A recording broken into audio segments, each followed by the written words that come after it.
Party ప్రమాణం నిర్ణయాలను ఆదేశాలను చిత్తశుద్ధితో పాటిస్తూ పార్టీ పట్ల పూర్తి విధేయతతో పార్టీ పటిష్టతకు సమయం కృషి చేస్తానని ప్రతిజ్ఞ చేస్తున్నాను.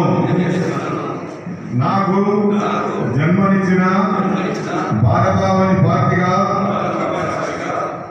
పవిత్ర రాజకీయ జీవితాన్ని ప్రసాదించిన తెలుగుదేశం పార్టీగా